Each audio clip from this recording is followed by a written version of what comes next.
ఓం శ్రీ గురుభ్యో నమః. ఓం శ్రీ పరమాత్మనే నమః. జై శ్రీకృష్ణ. అథ చతుర్థోధ్యాయః జ్ఞానకర్మ సన్యాసయోగః.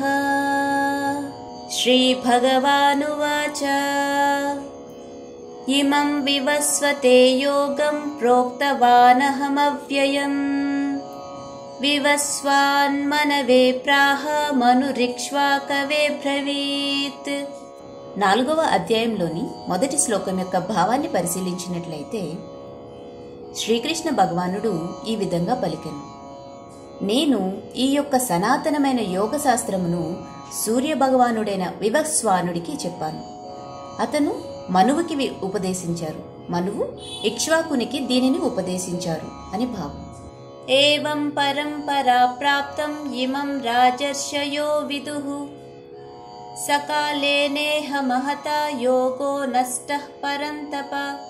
2వ శ్లోకం యొక్క భావాన్ని పరిశీలించినట్లయితే, ఓ అర్జున, రాజర్షులు ఈ విధంగా యోగ శాస్త్రమును పరంపరలో పొందినారు, కానీ కాలగమనంలో అది ఈ లోకంలో క్షీణించిపోయినది.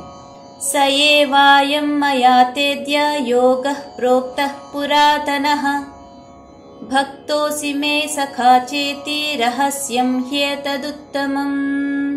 3వ శ్లోకం యొక్క భావాన్ని పరిశీలించినట్లయితే, ఈ ప్రాచీనమైన పరమ రహస్యమైన ఈ యోగ విజ్ఞాన శాస్త్రమును నేను నీకు ఈ రోజు తెలియచేస్తున్నాను. ఎందుకంటే నీవు నా మిత్రుడువు మరియు పరమ భక్తుడువు, ఇంకా ఈ అలౌకికమైన జ్ఞానాన్ని అర్థం చేసుకోగలిగిన వాడివి కూడా. అర్జున ఉవాచ అపరం భవతో జన్మ పరం జన్మ వివస్వతః కథమేతద్విజానీయాం త్వమాదౌ ప్రోక్తవానితి. 4వ శ్లోకం యొక్క భావాన్ని పరిశీలించినట్లయితే అర్జునుడు ఈ విధంగా పలికెను: నీవు వివస్వానుడి తర్వాత ఎంతో కాలానికి పుట్టావు కృష్ణ. మరి నీవు ఈ విద్యను అతనికి ప్రారంభంలోనే ఉపదేశించావు కూడా. అంటే నేను దాన్ని ఎలా అర్థం చేసుకోవాలి? శ్రీ భగవానువాచ బహూని మే వ్యతీతాని జన్మాని తవ చార్జున తాన్యహం వేద సర్వాణి నత్వం వేత్త పరంతప.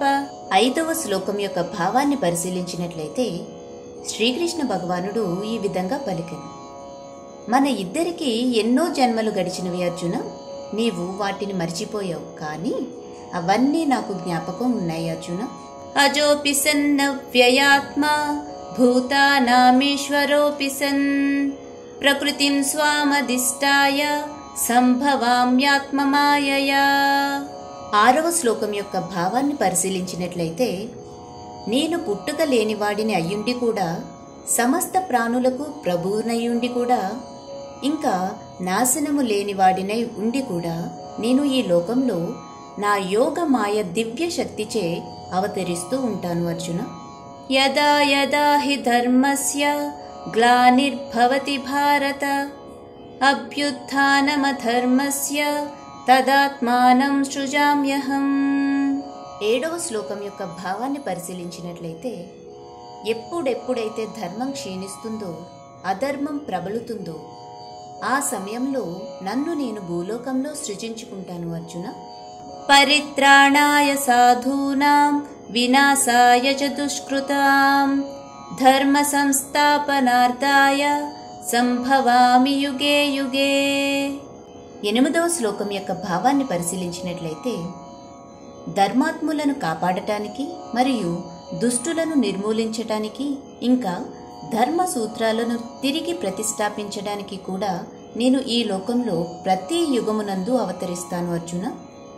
జన్మ కర్మ చ మే దివ్యం ఏవం యో వేత్తి తత్వతః త్యక్త్వా దేహం పునర్జన్మ నైతి మామేతి సోర్జున. 9వ శ్లోకం యొక్క భావాన్ని పరిశీలించినట్లయితే, నా యొక్క జన్మ మరియు కర్మ దివ్య స్వభావాన్ని ఎవరైతే అర్థం చేసుకుంటారో వారు తమ దేహం విడిచిపెట్టిన తరువాత తిరిగి జన్మనెత్తవలసిన అవసరం ఉండదు అర్జున. వారు నా నిత్య శాశ్వత ధామానికే వస్తారు.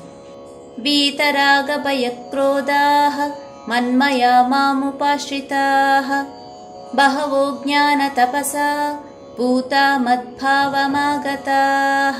10వ శ్లోకం యొక్క భావాన్ని పరిశీలించినట్లయితే, మమకారాసక్తి, భయము మరియు క్రోధములు లేకుండా ఉన్నవారు, నాయందే సంపూర్ణంగా స్థితులై ఉన్నవారు, ఇంకా నన్నే ఆశ్రయించిన వారు ఎంతో మంది ఇంతకు పూర్వం నా గురించిన జ్ఞానంచే పవిత్రులై ఉన్నారు అర్జున. మరియు ఆ విధంగా నా దివ్య ప్రేమను పొంది ఉన్నారు కూడా.